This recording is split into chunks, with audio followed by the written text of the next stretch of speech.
Me gusta viajar, me gustas tú. Me gusta la mañana, me gustas tú. Me gusta el viento, me gustas tú.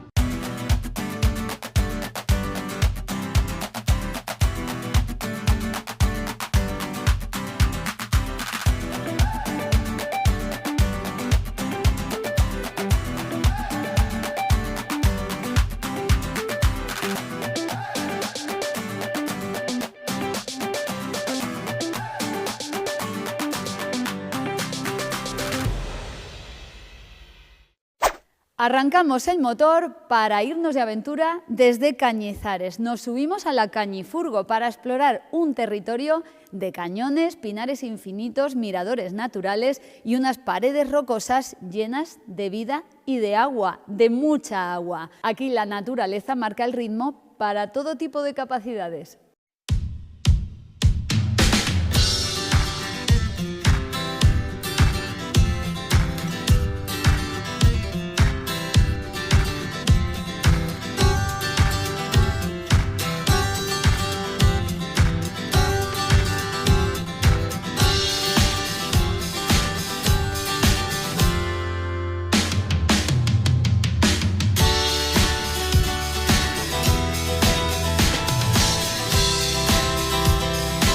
Juanma, Castilla-La Mancha, me gusta. Bienvenida, Esperanza. Castilla-La Mancha, me gusta. Y Cañizares también. Ya ves, que estamos bueno, aquí. tenéis un entorno, además que parecéis como un marco con estas paredes. Exacto, impresionantes. tenemos un lugar aquí privilegiado, además rodeado de miradores y bueno, que por cierto, alguno iremos a ver. Vamos a hacer un poquito de spoiler, ¿qué es lo que vamos Venga. a ver hoy?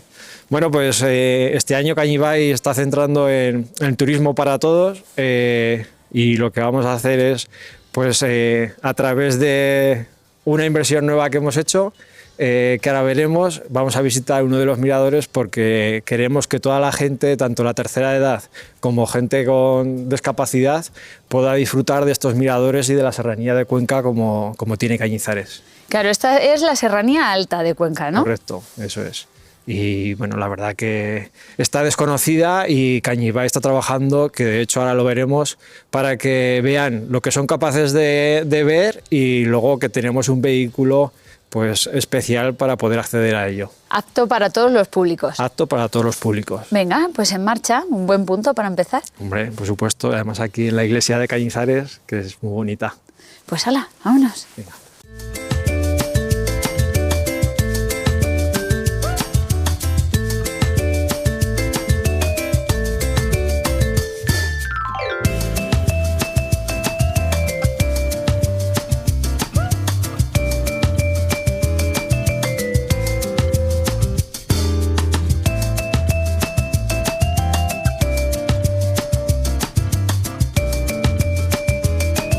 Así que es la Cañifurgo. La Cañifurgo, aquí tenemos. Venga, pues en marcha. Con Venga. esto vamos a recorrer hoy toda la serranía, buena parte. Buena parte de la serranía y es que además con esto podemos llegar a los lugares más icónicos de la serranía de Cuenca. Venga, pues hala, Venga, vámonos. en marcha. ¡Opa!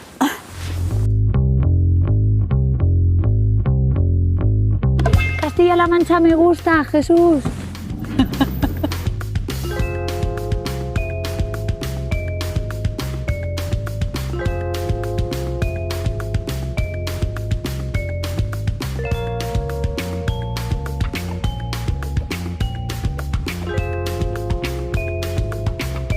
Odi, saluda, Odi.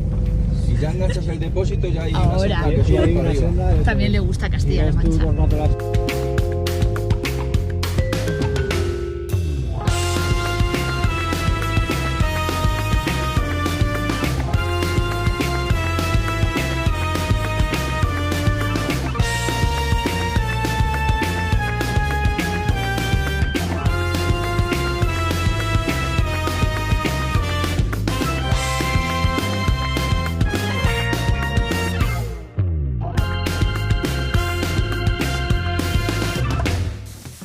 Qué pasada de sitio, ¿no? Sí, Esperanza, aquí estamos, subiendo Ala. al Alto de la Cruz. Venga. ¿Odi también forma parte del equipo? Sí, hombre. De todas maneras, Cañibai sin Odi no es lo mismo. O sea, que es el principal. ¿Cómo huele, eh? Buah, esto es increíble. El olor a pino, la naturaleza, lo que derrocha Ojo, aquí. y hay musgo de por todos perfume, sitios. Por todos.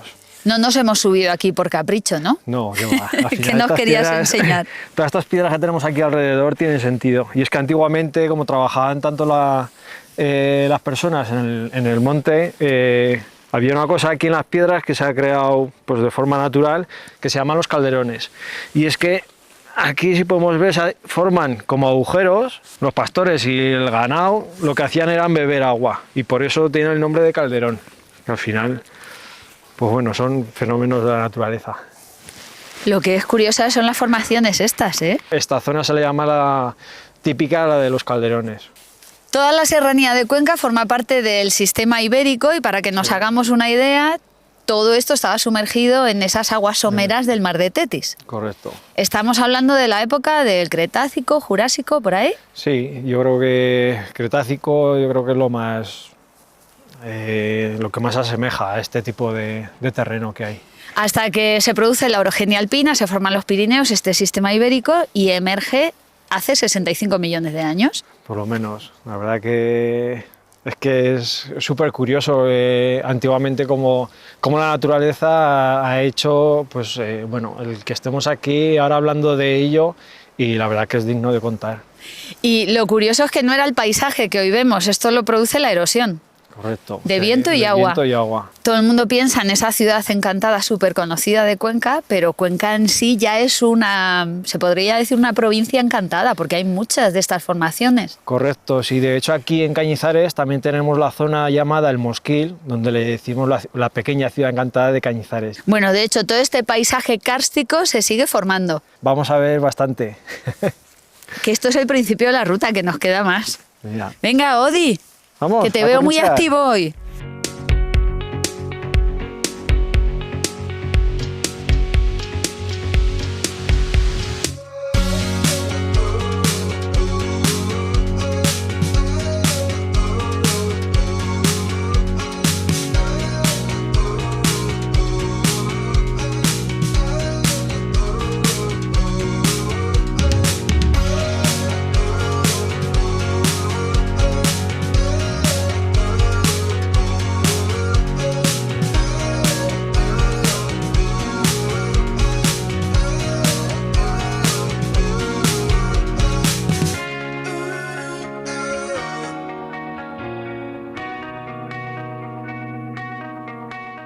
Madre mía, vaya sitio. Espectacular las vistas, ¿eh? Mira, mira. Jo, Cuenca es que siempre encuentras un sitio nuevo, ¿eh? Sí, sobre todo aquí en el Mirador del Alto de la Calera, que es que tiene unas vistas son espectaculares. O sea, Venga, ¿empezamos desde allí? Sí, ¿Qué vamos vemos? a empezar por allí. Está la Cabeza Andrés, que es aquel pico que vemos, que bueno, la verdad que también es muy atractivo. Un lugar donde hay una imagen del pueblo diferente que también llama mucho la atención. Y luego ya pues vamos bajando un poquillo, que sería la Huilla, y ya pues enfrente tenemos las cuevas de atrás, que son espectaculares. Hay una grieta chiquitilla, pero se puede acceder un poquillo, y además son interesantes porque dentro tiene algo bonito. Lo vamos a dejar ahí. Para otra ocasión. Para otra ocasión. Y luego pues seguimos, igual que están las cuevas de atrás, están las cuevas de adelante, que en esas cuevas era donde estaban, bueno, iba el pastor ahí, pasaba noches con el ganado, y de hecho aún se ven restos de paredes. Y bueno, luego al lado tenemos una punta que se le llaman el reloj, cuando, pues claro, ¿Justo allí? antiguamente, no, un poquito más atrás. Ujú. Y claro, antiguamente no llevaban reloj, pues depende con la sombra del pico, ellos sabían la hora que era, y por eso le llaman la punta del reloj. Y nada, y luego ya tenemos pues el mirador de la Peña Rubia, que pues otro mirador espectacular, que no es que sea ni más bonito, sino que de diferentes vistas y súper acogedor. Y nada, y ¿Este luego sería ya... el castillo? Sí, ahí tenemos el castillo, que de hecho es también súper bonito. Antiguamente era donde estaba ahí el guarda, que tenemos justo enfrente el cerrillo del guarda, y se comunicaban entre ellos cuando venían los maquis. Entonces se avisaban del uno al otro, entonces avisaban al pueblo pues, para que todo el mundo se refugiara. Y luego ya al lado del cerrillo del guarda tenemos el Alcor, que es otro mirador muy bonito. Ahí tenemos 2 simas, que está la sima del Rodenal y la sima de las Covachuelas. Claro, Y- simas, hoces, este paisaje kárstico, esto es lo característico de toda la serranía de sí, Cuenca. es que dirán que a lo mejor los Pirineos son, que son muy bonitos, pero es que Cuenca tiene unos lugares que no tendremos los 3000, pero tenemos unas zonas cársticas que, pues que al hecho está, y de hecho podéis contactar con Cañibai, que os llevará hasta los lugares que pidáis y los más bonitos, y para que paséis un día o un fin de semana espectacular. Y seguimos la ruta que todavía nos queda. Sí, Es seguimos. curioso cómo se ve el agua marcando todo el perfil de esas paredes de Exacto, roca. Sí, si es que tenemos ahí, pues bueno, la parte alta del mirador, que al final tenemos unas piedras bastante altas y en las cuales están, después de todas las lluvias, todas están húmedas, y es que por debajo salen las fuentes, que está la fuente de las Palomas, que es también súper bonita, y de hecho hay una senda antigua que estamos intentando rehabilitar, porque debido a la crecida de la vegetación, pues nos está costando, porque por un lado o por otro al final no nos encontramos con la salida. Pero bueno, estamos en ello para realizar una ruta circular muy atractiva. Y aquel rincón también tiene nombre. Sí, aquel rincón es pues un lugar, un rincón muy peculiar, porque hay mucho tejo allí, entonces le colocaron el nombre del Rincón de la Tejeda. Y es la parte final que se accede desde el molino de abajo, que se llama. Y la verdad que pues ahí será el principio para subir a la senda y poder realizar la ruta circular. ¿Y a qué altitud estaremos aquí? Aquí estaremos a 1280 metros, si no me equivoco. Y fíjate, estamos aproximadamente. rodeados de enebros, sabinas. Sí, sobre todo aquí hay mucha sabina. Pino Es, negral. Sí, la sabina es lo que más tiene aquí. Bueno, y luego aparte también que estamos aquí en el Majadal. El Majadal son las partes altas donde las cabras, pues normalmente, y de hecho aún están aquí. Hace 3 días estaban por aquí, porque al final es un lugar donde pastan y donde más a gusto están ellas. Y nosotros, Y nosotros también ahora. jo, qué Pero, vistas. ¿qué? I'm on my way, 'cause there's no going back to yesterday. 'Cause I know that I'll find my place in the chaos. 'Cause I know what I lost and I know I'll be okay. The journey of life can be something strange. I don't know where I'm going, but I can't stay. But with fresh Seguimos ruta, ¿y ahora dónde vamos? Pues ahora nos vamos a la Toba. Nos vamos a entrar a la hoz de Beteta. Y es que en la hoz de Beteta entramos en el monumento natural. El monumento natural que está formado por Beteta, Carrascosa y Cañizares. Y ahora nos vamos pues a ver dónde está la salida del sumidero de Matasnos. Y esto es hemos cruzado el río Cuervo. Correcto, hemos pasado el río Cuervo y ahora estamos... Impresionante cómo va de agua. Es que va Y casi este es ya el desbordado. Guadiela. Y aquí estamos en el Guadiela. Al final se juntan los dos en el embalse del Molino de Chincha. Buah, impresionante la fuerza que lleva el agua, ¿eh? Es increíble. Estas aguas han hecho estragos. O sea, ahora estaríamos como... Cañizares está como en un valle, ¿no? Y ahora estaríamos como al otro lado. Correcto, eso es. Cañizares, digamos, está al principio, y luego por la parte de atrás es donde está el embalse, que ahora ya nos hace entrar. Una vez pasado el río Guadiela, entramos ya en la hoz de Beteta. Es impresionante estos cortados, ¿eh? Sí. ¿Cuántos metros pueden tener? Más de 40. Fácil. Sí, más de 40, seguro. Aquí pasamos por el anillo, que este es el que limita, está un poquito más adelante, pero el que limita lo que es Puente Vadillos junto con Beteta.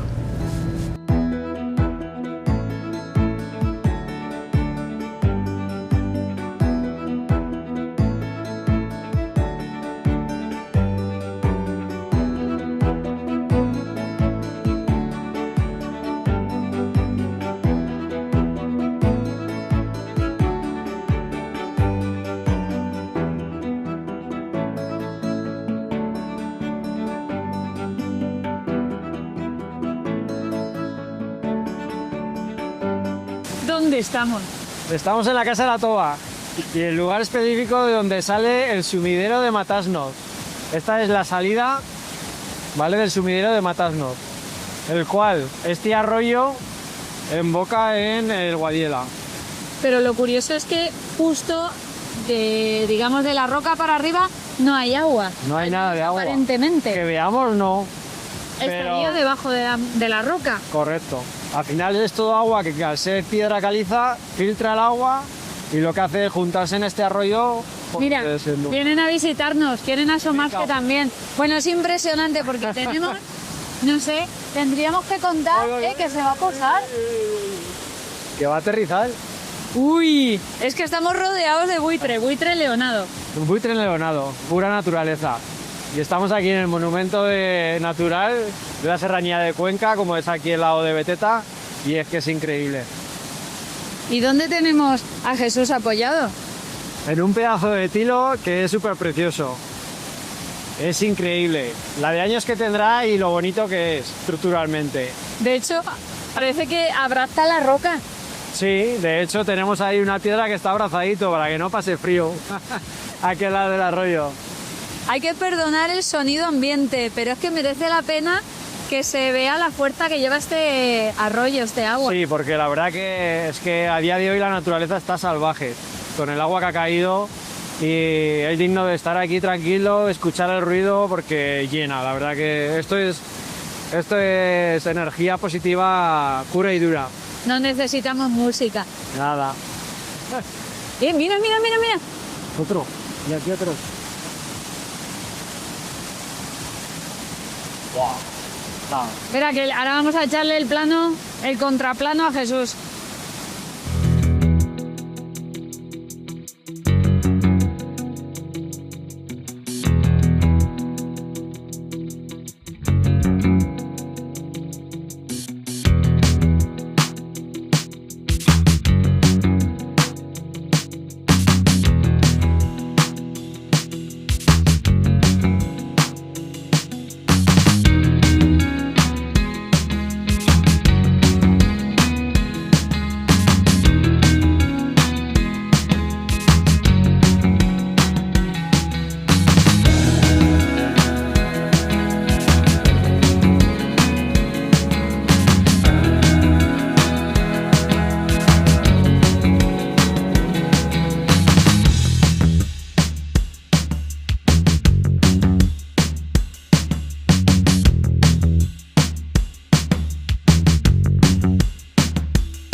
Castilla-La Mancha me gusta.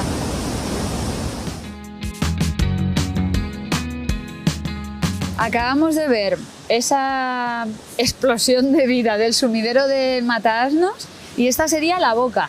Correcto. A ver, explícanos. Sí, este es el arroyo de Matasnos y aquí se juntan varios arroyos también que al final lo que hace es entrar por el sumidero de Matasnos.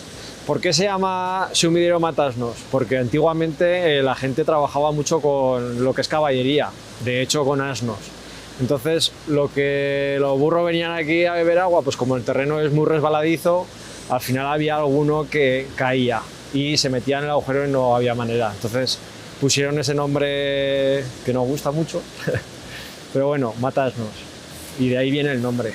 O sea, aquí el arroyo Matasnos se convierte en subterráneo, se podría decir. Correcto, sí. Desde aquí hasta la salida que hemos visto hay 1,2 kilómetros. Y ahí es, claro, porque el agua que sale no es la misma que entra, claro. El caudal. Entonces suponemos, porque tampoco tenemos a ciencia cierta, que hay mucha piedra caliza que lo que hace es filtrar todo el agua que cae digamos, a este arroyo subterráneo y luego sale por la salida de Matasnos con un caudal increíble que hace, pues bueno, que la naturaleza sea así de bonita. Llenando de vida toda la serranía de Cuenca. Exactamente. Castilla-La Mancha me gusta.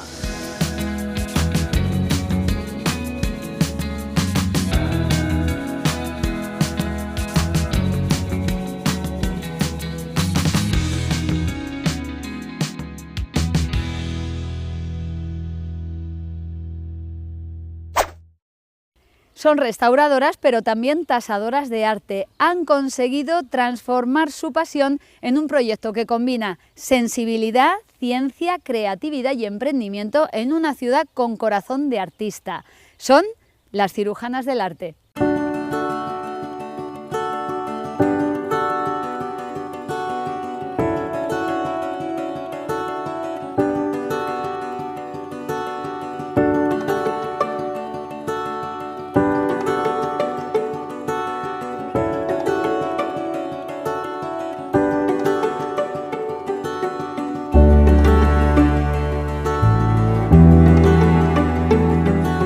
Alba, Elsa, Castilla-La Mancha me gusta, os pillo en plena faena, además con una obra espectacular. Bienvenidos al taller, este es nuestro pequeño lugar de trabajo y sí, efectivamente, pues estamos trabajando aquí una pieza bastante especial, es una pintura sobre alabastro, que no es muy común verlas. Alabastro es una piedra casi que preciosa. Bueno, no tanto como preciosa, pero sí es una piedra valorada. Que es muy valorada, se trasluce mucho, de ahí la importancia de esa pintura y demás. Y nada, pues ha llegado nuestro taller y aquí estamos restaurando. Vuestra especialidad es la restauración, también la investigación de obras de arte. Sí, efectivamente. Nosotros somos especialistas en restauración de escultura y nos centramos en escultura religiosa, pasos de procesión, imágenes de iglesias, este tipo de cosas. Y por otro lado también pues tengo mi compañera que es Alba, que es perito tasador judicial de obra de arte y antigüedades, y nos dedicamos también pues eso, a peritar todo tipo de obra de arte, joyería, platería, cualquier especialidad que se te ocurra relacionada con el arte la peritamos aquí. Pues son dos especialidades que están muy ligadas porque para restaurar está muy bien tener todo ese estudio previo, imagino. Sí, además es necesario. O sea, nosotros siempre lo decimos, vienen muchos clientes, es que he pedido presupuesto, me han dicho que 2 días, tal y cual. Bueno, a ver, esto es algo muy serio, trabajas con obra muy importante, hay que respetarla siempre 100% y yo siempre digo lo mismo, pide presupuesto, que es normal, porque esto es la oferta y la demanda, pero pide presupuesto siempre a alguien que sea titulado oficial, que sepa lo que está haciendo, que sepa las metodologías, los criterios que hoy en día están en vigor para manejar una obra de arte de esta envergadura o de obra menor, pero que sepa lo que está haciendo, es muy importante.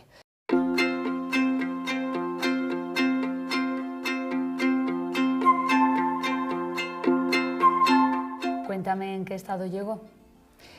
Pues esta obra concretamente llegó, nos la trajo un particular y llegaba pues hecha un puzzle y la habían unido las piezas con cinta de carrocero por encima, con lo cual para quitar la cinta de carrocero dañas la obra porque se queda la policromía. Esto es una pieza de finales del siglo XVII, principios del XVIII, entonces llegó completamente inestable, estructuralmente toda disgregada, y lo que tuvimos que hacer fue consolidarla, la policromía, después de quitar esa cinta de carrocero, y una vez que ya estaba estable la policromía original, que es la capa de pintura, para que nos entendamos, procedimos a unir los trozos, las piezas, los fragmentos, y una vez que ya están unidos, pues esas grietas que se quedan, que las podéis ver ahora mismo en el color blanco, se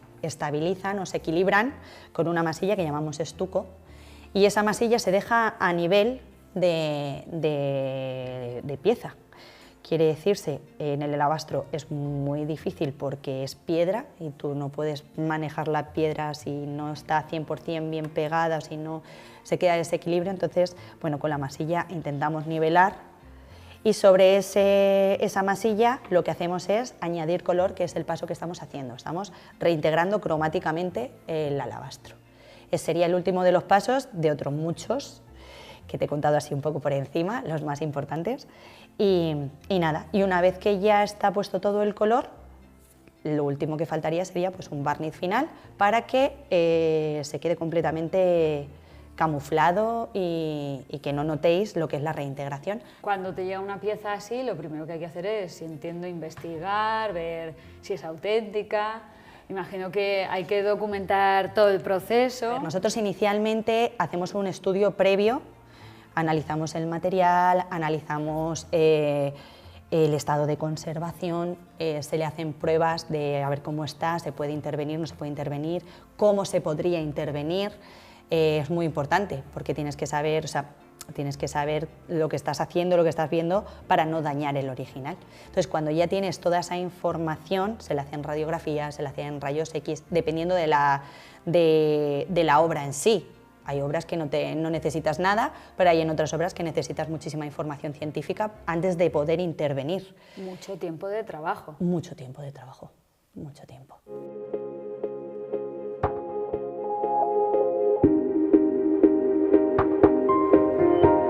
Alba, ¿y tú qué es lo que miras? Pues mira, ahora mismo lo que hacemos es documentar cada uno de los pasos que se va haciendo. Cuando llega una obra al taller hay que hacerla un breve estudio de materiales, de técnicas, de época. Si es necesario se le hacen estratigrafías, todo tipo de pruebas que nos puedan dar una información. Pero luego a la vez que se va trabajando es necesario ir documentando cada uno de los pasos que se hace. Si el día de mañana esta pieza llega a manos de otro restaurador, ponte 100, 150 años después, esta obra irá con un informe donde se explique qué es lo que se ha hecho en la restauración anterior para facilitar el trabajo al siguiente técnico que lo coja. O sea, al final también es lo que se hace en arqueología, ¿no? Que hay que marcar para que no haya falsos históricos. Exactamente. Es muy importante que la pieza diferencie lo que es el original de la parte que está restaurada. O sea, tú cuando la ves de lejos tienes que ver un todo, un conjunto, pero cuando lo ves de cerca tienes que discernir lo que es auténtico de lo que se ha restaurado. Por eso se utilizan técnicas como la que ella está haciendo, de un pequeño rayado o un punteado, para diferenciarlo. Todo eso debe quedar documentado siempre. Por eso estabas permanentemente haciendo fotos, desde que se empieza hasta que se acaba. Sí, una obra de estas características, pues a lo mejor puede tener un dossier de 2.000, 3.000 fotografías, que luego, claro, tú para el dossier seleccionas para el cliente las más significativas o las más descriptivas de lo que has hecho. Pero cada obra de este tipo lleva un trabajo de fotografía muy grande.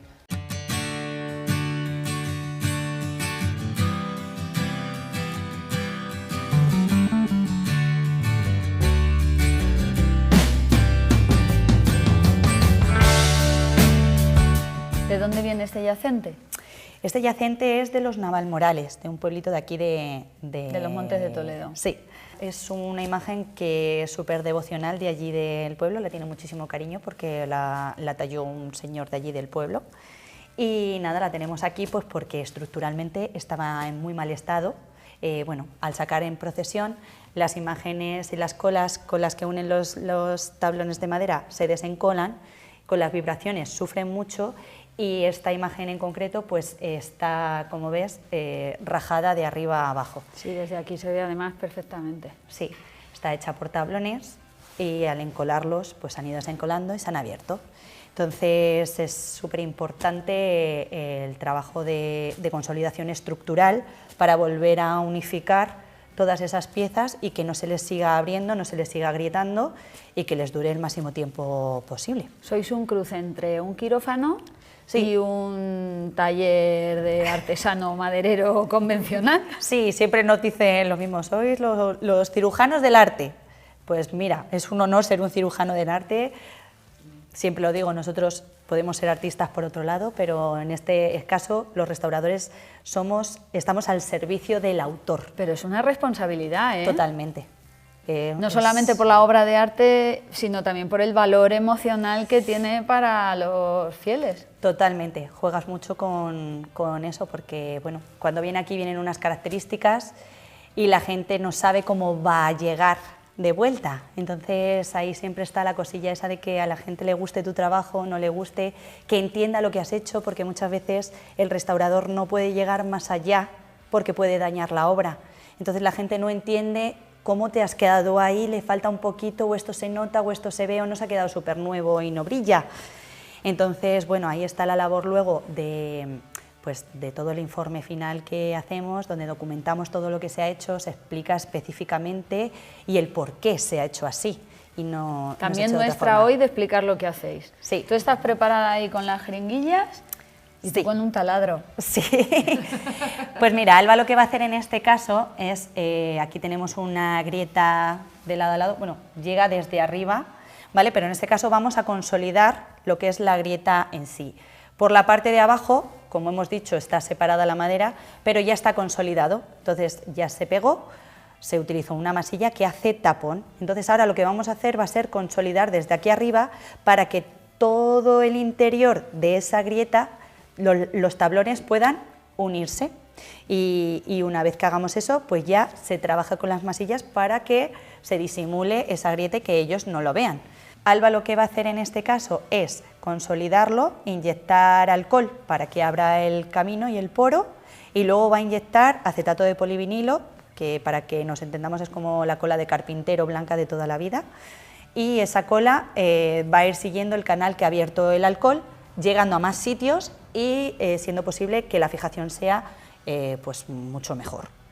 Y yo lo que voy a hacer con este taladro que vemos aquí es hacer un agujero que atraviese los tablones de madera para poder pasar luego un tornillo que sujete ambas partes, para que no se les siga abriendo con el movimiento y les perdure mucho tiempo más. Lo que es la imagen en buen estado.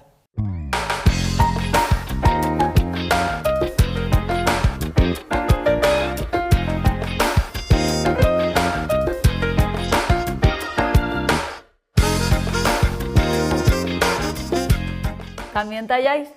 Sí, también tallamos porque muchas veces en las piezas pues existen las faltas volumétricas, entonces para añadir ese volumen que falta es necesario o bien con madera o bien con resinas hacer la parte que falta para que cuando se reintegre todo quede el conjunto completamente equilibrado y no notes que había una falta, una laguna ahí. En este caso es una resina que se trabaja como la madera, habéis dicho. Sí, esto es una resina que en el momento que seca se queda con las mismas cualidades que la madera, entonces es lo más compatible con la obra original, que es de madera.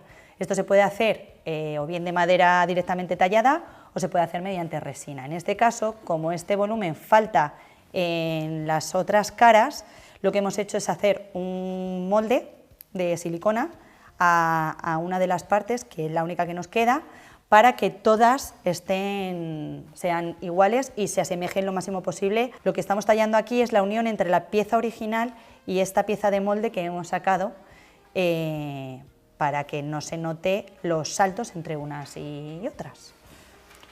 ¿De dónde viene esta canastilla, este trono? Sí, esto es una canastilla de un paso de procesión de Talavera de la Reina, que es la oración en el huerto. Y es una imagen pues también muy bonita, muy venerada aquí en la ciudad. Tenéis el paso completo, ¿no? Tenemos el paso completo, sí. Tenemos aquí el ángel anunciador y nuestro Padre Jesús. Y Pues aquí hay nada, fecha de caducidad, esto tiene que estar listo en Semana Santa. esto tiene que estar saliendo en Semana Santa, sí. Así que vamos a contrarreloj ya.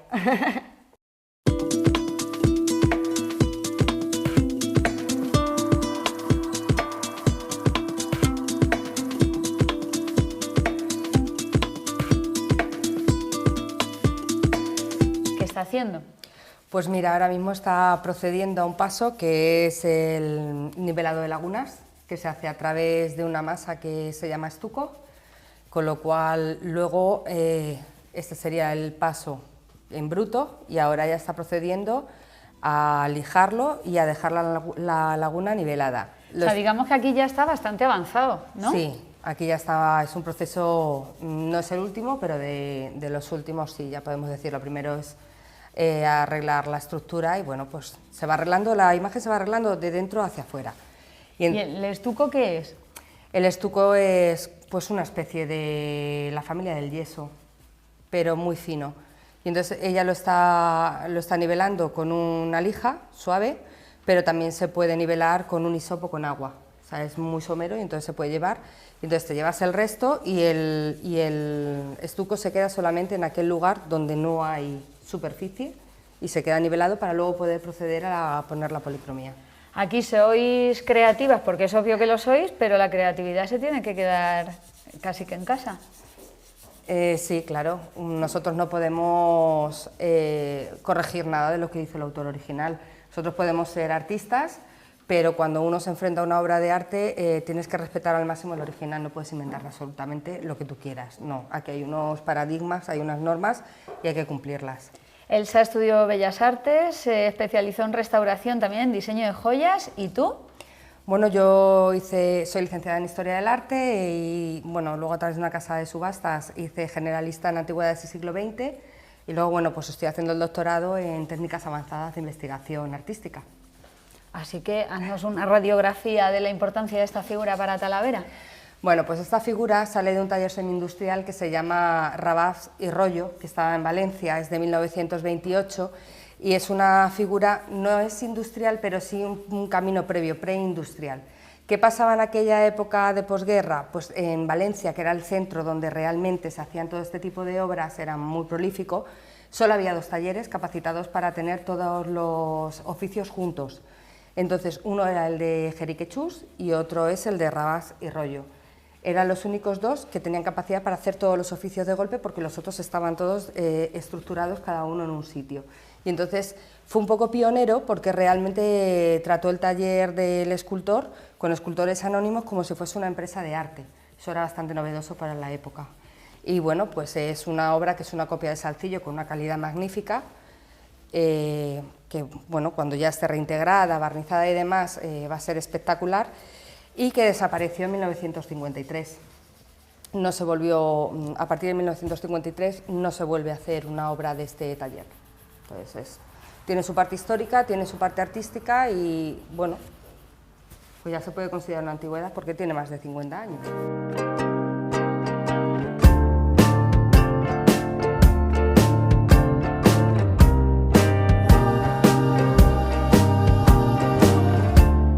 A este lo único que se le ha hecho ha sido el estudio fotográfico que se le hace a todas las obras que llegan al taller para dejar pues documentado todo el estado de conservación en el que está en el momento en el que llega en el taller, porque todo lo que vamos a hacer nosotros es paralizar ese deterioro. Entonces, para poder documentarlo y que quede constancia, se hace un estudio fotográfico en el que se deja todo registrado. Yo aquí ya de entrada le veo pues, las marcas, por ejemplo, ¿no? Sí, pues mira, lo más importante en lo que nosotros nos fijamos para intervenir es cómo está la estructura. La estructura de la imagen, si podéis ver, pues está toda agrietada. Los bloques de madera que conforman las imágenes, pues al cabo de muchos años de procesionar, las vibraciones de ir en el paso y las colas que se van pasando por el paso de los años hacen que se pueda abrir. A esto interfieren muchísimas alteraciones y muchísimos factores, como pues, humedades, temperaturas y demás, variaciones. Tiene muchas más alteraciones, pues aquí por ejemplo tenemos una falta volumétrica que habría que reponer y sería tallando la misma forma que tiene para continuar aquí porque le falta. Luego vemos mucha suciedad generalizada. ¿Ha perdido el estofado, se llamaba? Sí, el estofado es la técnica que empleaban para imitar lo que eran los telares y los brocados de la época. Entonces, esto es una técnica por la cual se dora previamente, con la preparación que tiene el dorado, y luego se pintaba encima, y una vez pintado, arañaban y iban dibujando lo que querían el oro que querían que saliese. Entonces, todo esto, ¿veis el oro? Pues eso se va quitando, se le va quitando a la pintura. Y bueno, todo esto así a simple vista, ¿cuánto tiempo de trabajo? ¿Cuánto le echas? Esto una media de unos 4 meses.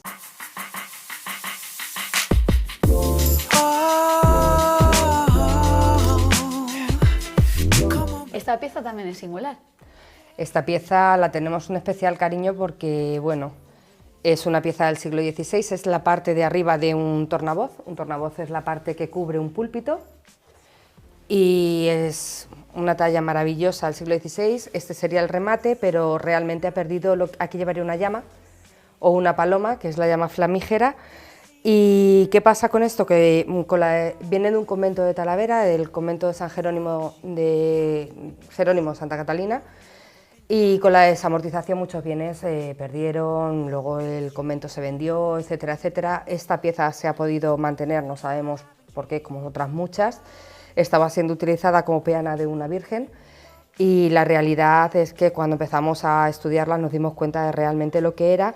Y en el siglo XIX, después de la desamortización, la debieron de pintar de blanco, que es lo que veis hoy, pero realmente es una pieza maravillosa porque debajo tiene una corla y está completamente dorada, y la gran dificultad de esta pieza es que no puede salir de forma química, con lo cual hay que quitar milímetro por milímetro a punta de bisturí.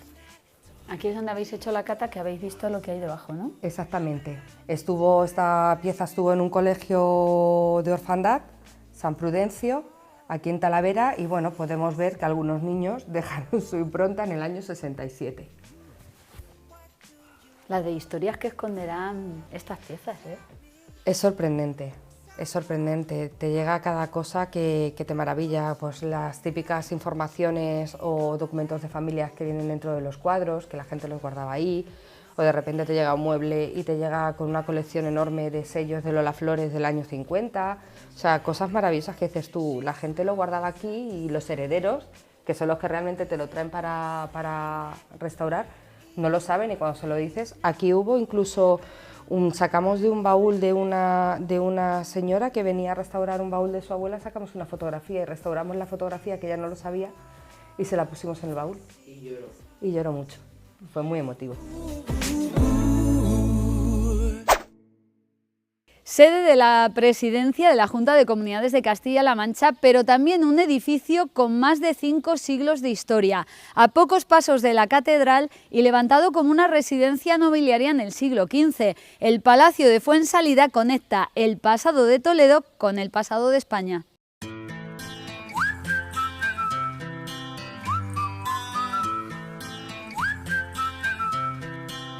Can you blow my whistle, baby, let me know. Girl, I'm gonna show you how to do it, and we start real slow. You just put your lips together and you come real close. Siro, Castilla-La Mancha, me gusta. Bienvenida al Palacio de Fuensalida, sede de la presidencia del Gobierno de Castilla-La Mancha, y en primer lugar trasladaros un fraternal saludo de nuestro presidente Emiliano García Paje. Un palacio que es la casa de todos los castellano-manchegos, pero que también es visitable. Efectivamente, desde el año 2015 se toma la decisión de que esta puerta, que es la puerta principal del palacio, permanezca abierta por las mañanas de 10 a 2 para que cualquier grupo de personas que pase por aquí pueda subir por estas escaleras y hasta la esquina del palacio y del patio poder hacerse una idea de lo que es este palacio. Y luego se concertan visitas guiadas a través de la página web para que en este caso a grupos de al menos 15 personas les podamos hacer una visita guiada de aproximadamente 3/4 de hora, 45 minutos, de manera totalmente gratuita. Y bueno, son muchas personas y muchos colectivos los que han pasado ya desde el año 2015 y conocen esta casa, que es la sede de la presidencia del Gobierno de Castilla-La Mancha y que es la casa evidentemente de todos los castellano-manchegos y castellano-manchegas. Ojo, porque tenéis un entorno espectacular. Sí, bueno, estamos en Toledo, que es una ciudad patrimonio de la humanidad, la otra ciudad patrimonio de la humanidad. Tiene además este casco histórico que es único en nuestro país, que es además el tercer casco histórico más grande de Europa, después del de Roma y el de París. El casco histórico de Toledo está preparado para que puedan vivir hasta 40.000 personas. Casco histórico que además tiene otra condición también muy importante, que es una semifortaleza natural, que quiero decir, lo circunda, entra por el este, lo recorre por el sur y sale por el oeste el río Tajo. Y luego, dentro de lo que es el casco histórico, en esta manzana también hay otros 2 edificios muy importantes. Apenas a 15 metros de aquí está la iglesia de Santo Tomé, donde está colgado el cuadro del entierro del señor de Orgaz, y en la parte del jardín que tiene el palacio hay una puerta que da también al taller del Moro, otro de los edificios referencia también, entre los muchos que tiene, en este caso el casco histórico de Toledo, pero dentro incluso de esta misma manzana. Toledo sorprende siempre, y yo os lo digo, es que es una de las ciudades más bonitas del mundo. Sí, Toledo, la verdad es que aquí hay muchísimo turismo de Castilla-La Mancha, muchísimos colectivos que vienen, por ejemplo, a visitar Toledo y, por supuesto, a visitarnos a nosotros, al Palacio de Fuensalida, de todo el resto de nuestro país, y también un turismo internacional. Y es verdad que Toledo bien merece una visita aunque tú puedes estar Y no de un perfectamente, día. efectivamente, puedes estar perfectamente una semana conociendo y visitándolo y haciendo ver lo que ha sido esta ciudad, que ha sido reconocida internacionalmente como ciudad de las tres culturas. Aquí han vivido, convivido y de una manera respetuosa árabes, judíos y cristianos durante siglos, que ojalá y tomáramos ejemplo en otros muchos lugares del mundo de lo que es ese referente como ciudad de la convivencia y de las tres culturas, que es como reconocida Toledo internacionalmente. De hecho, este edificio es precisamente un buen ejemplo de ello. Sí, este edificio se mandó construir por don Pedro López de Ayala, allá por el año 1440, mediados del siglo XV, por lo tanto hablamos de casi 6 siglos, 1440, y se mandó construir por este primer conde de Fuensalida, bueno, como sede de lo que sería su residencia, pero luego ha tenido también usos, en este caso ha sido residencia de uno de los reyes más importantes, el emperador Carlos V, Carlos I de España, Carlos V de Alemania y Carlos I de España, donde estuvo aquí en Toledo y en este Palacio de Fuensalida en las 19 ocasiones en que lo visitó. ¿Vale? De hecho, aquí vivió y murió su mujer. Efectivamente, aquí vivió y en una de las salas que vamos a enseñar, que es precisamente la última sala donde se celebra la reunión del Consejo de Gobierno, donde falleció su mujer, aunque luego se le dio traslado para ser enterrada en Granada. Sorprende la austeridad de esa fachada. Sí, tenemos que hablar de que es un palacio de un conde, es decir, cuando vienen muchas visitas por aquí también les explicamos que tanto lo que es la parte exterior del palacio como lo que es la parte interior no tiene nada que ver con los palacios franceses, versallescos, todo lleno de cortinas, de tapices, con todo tipo de pinturas. No, esto es un palacio de un conde con mucha importancia, pero en este caso también con los materiales que había a mano para poder construirlo, aunque tiene una construcción muy, muy robusta. Venga, ¿empezamos la visita? Cuando tú Nos quieras. asomamos a ese patio impresionante que ya lo veo desde aquí. Venga, vamos.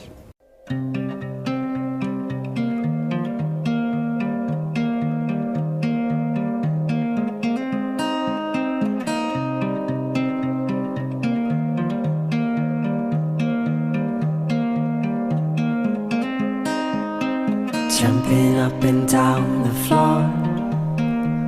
My head. Este patio la verdad es que es espectacular. Fíjate que hoy es un día nublado y tiene una luz especial. Sí, tiene una luz especial, como tú dices, porque a pesar de ser un día nublado, este patio, que es el corazón del palacio, en torno a él gira toda la distribución que tiene, es algo espectacular en el sentido también de las dimensiones que tiene. Aquí ya vemos algunas de esas cosas que lo hacen especial, porque fue declarado bien de interés cultural en el año 64, efectivamente. Que son esos artesonados y esas yeserías. Sí, efectivamente. Aquí, dentro de esa rehabilitación integral que comentábamos antes, año 83, cuando se toma la decisión, efectivamente, cuando se celebran las primeras elecciones autonómicas, de que la presidencia del Gobierno de Castilla-La Mancha esté en este palacio. Y, bueno, ha sufrido alguna pequeña obra menor para intentar acomodarlo a las funciones que tenía como presidencia del Gobierno de Castilla-La Mancha, pero no es hasta el año 2007 cuando ya se aborda una reforma integral. Una reforma integral muy premiada y muy valorada por lo bien que se hizo, que dejó al descubierto incluso restos arqueológicos. Sí, efectivamente, por la puerta, no por la puerta principal, sino por la otra puerta por donde entra todo el personal del palacio, se descubrieron, hay una pequeña, en este caso, muralla, y también el acceso desde el patio para ir al jardín del palacio, también se descubrió un pequeño túnel que hay ahí y que ahora posteriormente vamos a ver. Se hizo esa intervención integral, que duró 3 años y pico, para que se devolviera a su estado más original. ¿Y qué fue una de las cuestiones más importantes que se hicieron? La recuperación de los techos, de los artesonados, de las salas, que ahora vamos a enseñar también, porque imaginarse 1 o 2 personas, hay algunas salas que no tienen un techo muy alto, pero otras sí, y se intentó recuperar de una manera muy paciente, con mucho cariño y con mucha profesionalidad, y yo creo que puso en evidencia la importancia de este Palacio de Fuensalida. De hecho, es uno de los mejores ejemplos de estilo mudéjar. Efectivamente, es la mejor representación institucional del mudéjar toledano, una mezcla del gótico, del plateresco y del mudéjar. ¿Por qué? Porque, como hemos hablado anteriormente, por aquí a lo largo de estos 6 siglos han pasado distintas civilizaciones, cada una con su cultura y por su tanto también con su arquitectura. Y eso se ha quedado plasmado también en este palacio que, como hemos dicho antes, es de mediados del siglo XV. Nos sentimos unos privilegiados. ¿Por dónde sigue la visita? ¿Por aquella escalera monumental? Podemos seguir por ahí, y si no, aquí en esta sala también vamos a empezar, en esta planta baja, vamos a empezar por la sala que conocemos como la sala de la chimenea. Venga.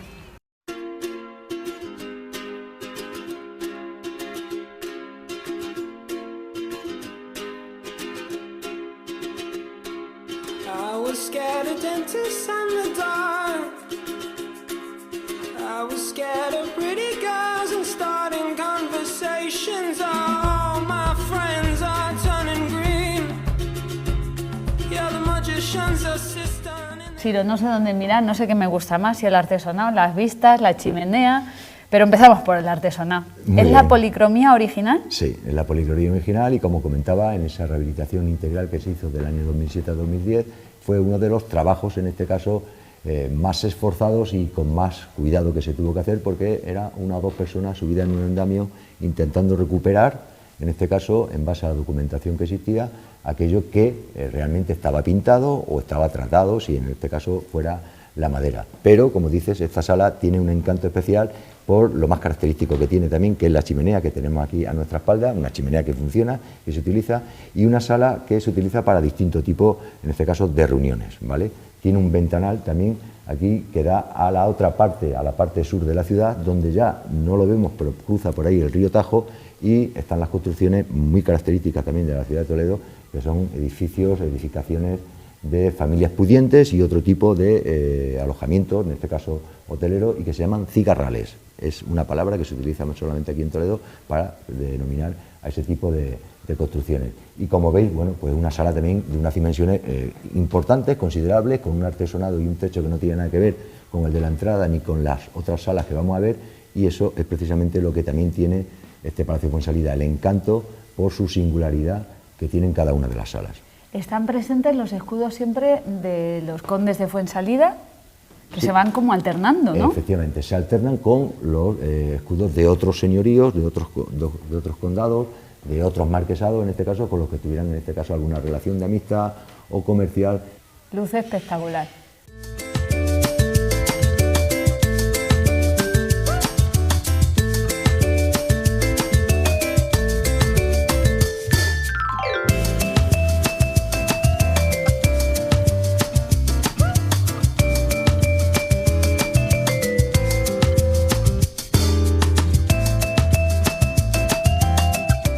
Esta escalera es impresionante. Esta escalera es impresionante por el tamaño que tiene y por lo que es la construcción y el artesonado que tiene, que como veis es de madera, de una manera tratada, en forma poligonal, y lo más característico también que tiene son sus esquinas aconchadas, ¿vale? Es lo más característico de este artesonado, que como el resto de artesonados de las distintas estancias, como hemos comentado también, supuso un trabajo muy profesional, con mucho cariño, con base a la documentación que había, en este caso para intentar recuperarlo, pero creo que luce mucho este artesonado de madera aquí, en lo que es la subida de una planta, de la planta del patio a la planta de arriba. Sería la entrada a la zona noble, ¿no? Dijéramos sí, en otros tiempos era la zona noble, ahora también es la zona donde están el despacho del presidente García Paje y bueno, las distintas estancias de las personas que trabajan en la sede de la presidencia. Vamos a entrar en el salón. Vamos a entrar en el Salón de los Tapices, que es quizá el más espectacular de todos. Venga. Vamos.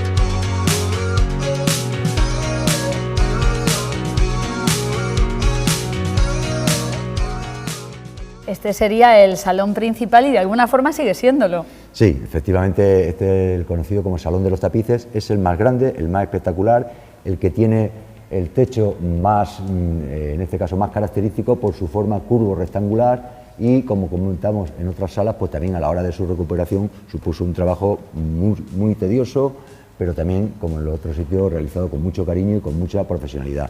¿Para qué se utiliza? Ciro, es espectacular. Sí. Es de estos sitios que seguramente vengas muchas veces, pero hay que detenerte y ver los detalles, porque además es una policromía muy característica de ese arte mudéjar. Efectivamente, no solamente la policromía, sino también la madera que hay, es una madera tratada, donde se pudo recuperar, en la mayoría de los casos se recuperaron los escudos que ves también, y donde no, como hemos dicho en otras ocasiones, bueno, pues no se pintó ni se dibujó absolutamente nada. ¿Por qué? Pues porque parte del encanto que tienen precisamente estos edificios tiene eso, el intentar recuperar en su estado original y que se ve lo que en este caso se pueda ver y se pueda mostrar lo que se pintó o cómo estaba en su estado más original. Visitar este Palacio de Fuensalida es sin duda un privilegio.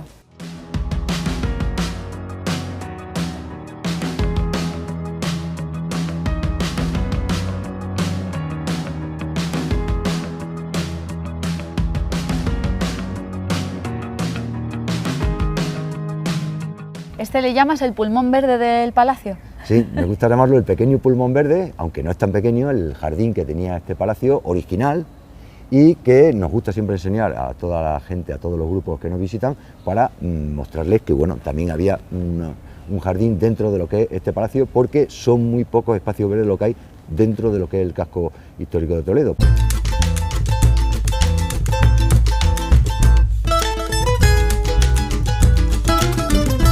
Estamos en la que hoy es sala de prensa, debía ser también uno de los salones nobles. Sí, efectivamente este era uno de los salones que tenía este palacio para un uso que no es el que se le da actualmente, que es la sala de prensa, la que pueden conocer todos los televidentes, todos los telespectadores, donde no pueden faltar las 3 banderas como sala institucional, el atril con el logo y la leyenda del nombre de nuestra comunidad autónoma y bueno, pues a disposición también, y nos gusta enseñarla también a todas las visitas que tenemos para que vean que también se le da a todas las salas, se le da un uso, es decir, no son salas que permanezcan vacías o no se les dé vida, que se suele decir. Pues en este caso, las salas que hemos visto y el recorrido que hemos hecho por el palacio, concluimos en una de las salas precisamente, o visitamos una de las salas que tiene un uso periódico, todos los miércoles y en cualquier momento con la celebración de algún acto institucional que se tenga que convocar a los medios de comunicación. No sé qué me gusta más, si el artesonado o la puerta por la que hemos accedido a él. Las dos cosas son compatibles, que te gusten, porque efectivamente el artesonado es distinto al de las otras salas y la puerta también, con esa yesería que tiene, bueno, tiene el encanto tal que cualquier visita que viene siempre les recomendamos que se hagan esa foto con la espalda precisamente que dé a la puerta de la entrada de esta sala de prensa.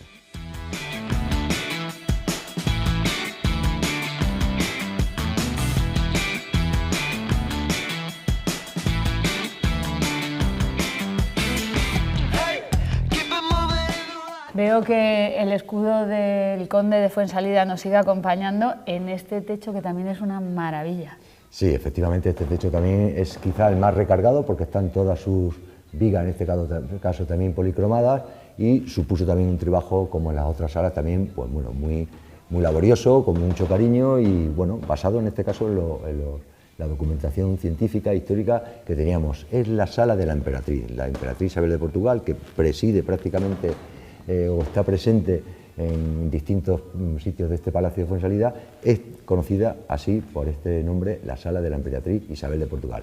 Y es la sala donde se celebran las reuniones del Consejo de Gobierno. Pues oye, tiene que ser un sitio inspirador. Bueno, en este caso... Con este friso tan... es que es una maravilla. ¿Esto era una habitación? Sí, la habitación donde también hemos comentado antes que falleció la Emperatriz Isabel de Portugal, fue en esta habitación de unas dimensiones que en estos tiempos, bueno, acorde a una emperatriz. Con razón, Isabel se quiso quedar aquí.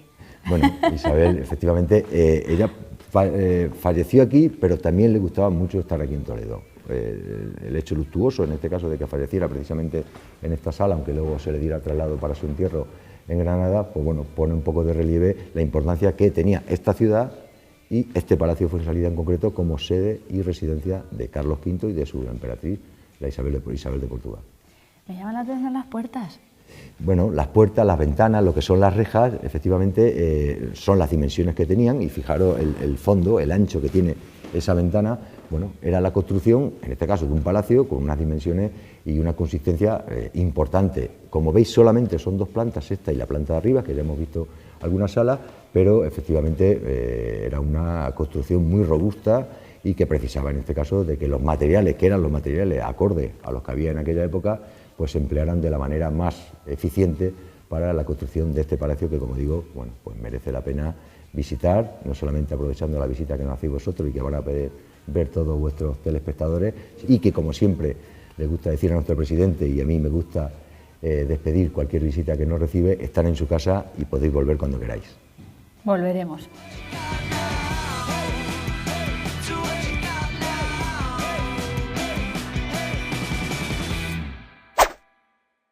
Nos despedimos en Casarrubios del Monte. Aquí trabaja la Fundación FIEP, la Fundación para la Investigación en la Etiología y la Biodiversidad. Es una institución privada sin ánimo de lucro dedicada a la conservación de la biodiversidad, investigación y educación ambiental. También trabaja en la restauración ecológica y la investigación científica de especies amenazadas. Sus principales programas se centran en la recuperación de 2 especies emblemáticas, como el bisón europeo y la tortuga mora, pero además son centro CITES, es decir, es un centro de rescate y acogida de animales incautados por tráfico o tenencia ilegal que colabora estrechamente con las autoridades competentes y el convenio CITES. Se hacen responsables tanto del rescate como del acompañamiento de animales incautados del tráfico ilegal, aves, reptiles, pequeños mamíferos y otros animales decomisados por el SEPRONA de la Guardia Civil. Ahora también han puesto en marcha un programa para la rehabilitación física y conductual de guacamayos rojos decomisados por tráfico y tenencia ilegal.